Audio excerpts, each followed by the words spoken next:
ਬੰਦਾ ਸੀ ਇੱਕ, ਮੁੱਛਾਂ ਉਹਨੇ ਚੰਗੀਆਂ ਤਗੜੀਆਂ ਰੱਖੀਆਂ ਹੋਣ, ਗਲਮੇ ਦੇ ਉਤਲੇ 2 ਬਟਨ ਹਰ ਵੇਲੇ ਖੋਲ ਕੇ ਰੱਖਦਾ ਸੀ ਤੇ ਇੰਜ ਪੂਰੀ ਨਾ ਉਹਨੇ ਟੌਰ ਦੇ ਨਾਲ ਬਹਿਣਾ ਕਰਨਾ ਮੰਜੇ ਦੇ ਉੱਤੇ ਨਾ।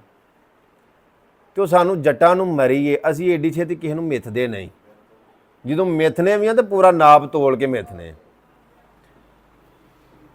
ਮੈਂ ਨਾ ਇਹੋ ਵੀ ਜੱਟ ਬੰਦਾ, ਮੈਂ ਉਹਦਾ ਹੁਲੀਆ ਰੁਕ ਡੌਲ ਵੇਖ ਕੇ ਨਾ ਤੇ ਆਪਣੇ ਜ਼ਿਹਨ ਦੇ ਵਿੱਚ ਜੱਜਮੈਂਟ ਕਰ ਲਈ ਕਿ ਬੰਦਾ ਕੋਈ ਆਪਣੇ ਆਪ ਨੂੰ ਬੜਾ ਮਗਰੂਰ, ਆਕੜ ਖਾਂ ਤੇ ਮਤਕੱਬਰ ਸਮਝਦਾ। ਮੈਂ ਇਹੋ ਜਿਹੇ ਬੰਦੇ ਨਾਲ ਸਲਾਮ ਦੁਆ ਵੀ ਨਹੀਂ ਲੈਣੀ।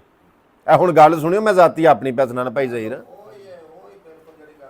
ਮੈਂ ਕਿਹਾ ਇਹੋ ਜਿਹੇ ਬੰਦੇ ਨਾਲ ਮੈਂ ਸਲਾਮ ਦੁਆ ਲੈਣੀ ਹੀ ਨਹੀਂ। ਕੋਈ ਭੈੜਾ ਜਿਹਾ ਬੰਦਾ ਤੇ ਬੜੀ ਆਕੜ ਨਾਲ ਬੈਠਾ ਹੁੰਦਾ ਤੇ ਮੈਂ ਆਪ ਨਹੀਂ ਇਹਨੂੰ ਕੋਈ ਸਮਝਦਾ। ਇਹ ਬੜੀ ਪੁਰਾਣੀ ਗੱਲ। ਚਲੋ ਹੋਇਆ ਇਸੇ ਤਰ੍ਹਾਂ ਬਈ ਇੱਕ ਦਿਨ ਮੈਂ ਬੈਠਾ ਹੋਵਾਂ, ਚਾਨ ਚੱਕੇ ਹੀ ਨਾ ਪ੍ਰਾਹੁਣੇ ਆ ਗਏ ਮੇਰੇ ਵਾਲ ਕੋ 3 ਗੱਲਾਂ ਚੋਂ ਗੱਲ ਤੇ ਪਿੰਡਾਂ ਚੋਂ ਰਾਹ। ਇੰਜ ਉਹਨਾਂ ਨੇ ਗੱਲ ਹਲਾਈ, ਮੈਂ ਵੀ ਗੱਲਾਂ ਚੋਂ ਗੱਲ ਕੀਤੀ ਤੇ ਗੱਲ ਉਸੇ ਬੰਦੇ ਦੀ ਸ਼ੁਰੂ ਹੋ ਗਈ। ਮੈਂ ਤੇ ਉਹਨੂੰ ਕਦੀ ਕਵਾਇਆ ਹੀ ਨਹੀਂ।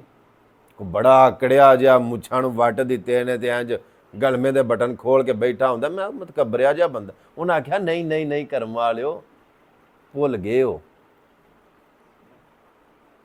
ਉਹਨਾਂ ਬੰਦਿਆਂ ਆਖਿਆ ਖੁੰਝ ਗਏ ਹੋ ਅੱਜ। ਮੈਂ ਕਿਹਾ ਕਿਉਂ? ਉਹਦਾ ਹੁਲੀਆ ਨਹੀਂ ਤੁਸੀਂ? ਉਹਨਾਂ ਦੇ ਨਹੀਂ ਨਹੀਂ ਨਹੀਂ, ਹੁਲੀਏ ਨੂੰ ਛੱਡੋ। ਅੱਲਾ ਦੇ ਉਹ ਬੰਦੇ, ਉਹ ਤਾਂ ਕੋਈ ਮਲੰਗ ਦਰਵੇਸ਼ ਜਿਹਾ ਆਦਮੀ। ਜ਼ਾਰੀ ਰੁਕ ਡੌਲ ਨਾ ਵੇਖੋ, ਉਹਦੀ ਪੋਜੀਸ਼ਨ, ਉਹਦੀਆਂ ਮੁੱਛਾਂ ਦਾ ਵੱਟ ਤੇ ਉਹਦਾ ਗਲਮੇ ਦੇ ਬਟਨ ਨਾ ਵੇਖੋ। ਕਦੀ ਉਹਦੇ ਨਾਲ ਮਹਿਫਲ ਕੀਤੀ ਜੇ? ਮੈਂ ਨਹੀਂ ਯਾਰ, ਬਹਿਣ ਤੇ ਨਹੀਂ ਹੋਇਆ। ਉਹਨੇ ਕਿਹਾ ਇੱਕ ਵਾਰੀ ਉਹਦੇ ਨਾਲ ਨਾ ਕਿਤੇ ਕੋਈ 10 ਮਿੰਟ ਬਹਿ ਕੇ ਵੇਖਿਓ।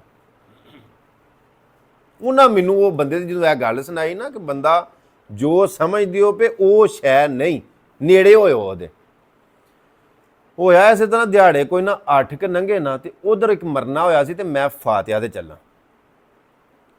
ਮੈਨੂੰ ਜ਼ਿਹਨ ਦੇ ਵਿੱਚ ਖਿਆਲ ਆਇਆ, ਮੈਂ ਯਾਰ ਉਦਣ ਬੰਦਿਆਂ ਨੇ ਇਹਦੇ ਬਾਰੇ ਗੱਲ ਕੀਤੀ ਤੇ ਅੱਜ ਇਹਨੂੰ ਜਾਂਦਿਆਂ ਮਿਲਣਾ। ਤੇ ਬੈਠਾ ਉੱਥੇ ਹੀ ਮੰਜੇ ਦੇ ਉੱਤੇ, ਜਿਵੇਂ ਹੁਲੀਆ ਦੱਸਿਆ ਨਾ, ਬੈਠਾ ਪੂਰੀ ਟੌਰ ਦੇ ਨਾਲ ਤੇ ਸਿਗਰਟ ਪੀਂਦਾ ਹੁੰਦਾ ਬੜੀ ਟੌਰ ਦੇ ਨਾਲ।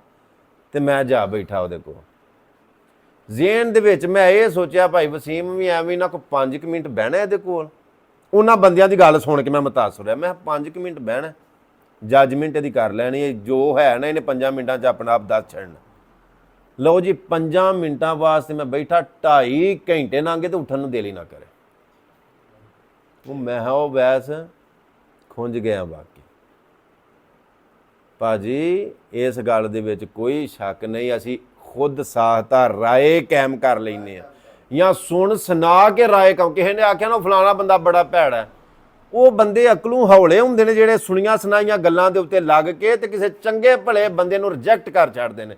ਉਹ ਜਿਨ੍ਹਾਂ ਨੂੰ ਤੁਹਾਨੂੰ ਕਿਸੇ ਨੇ ਦੱਸਿਆ ਨਾ ਕਿ ਫਲਾਣਾ ਬੰਦਾ ਬੜਾ ਭੈੜਾ, ਉਹਨੂੰ ਮਿਲ ਕੇ ਵੇਖੋ, ਹੋ ਸਕਦਾ ਉਹ ਸੱਚਾ ਹੋਵੇ ਤੇ ਤੁਹਾਨੂੰ ਦੱਸਣ ਵਾਲੇ ਝੂਠੇ ਨਿਕਲ ਆਉਣ।